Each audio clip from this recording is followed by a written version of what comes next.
రంగారెడ్డి మణికొండ చిత్రపురి కాలనీలో రెండవ రోజు కొనసాగుతున్న విల్లాల కూల్చివేతల పర్వం.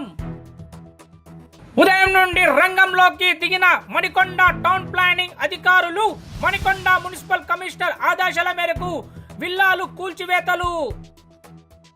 ఎన్ఫోర్స్మెంట్ అధికారులు స్థానిక పోలీసులు బందోబస్తు కూల్చివేతలు. అక్రమ నిర్మాణాలపై ఇటు టౌన్షిప్ ప్లానింగ్ అటు హైడ్రా అధికారుల కొరడా.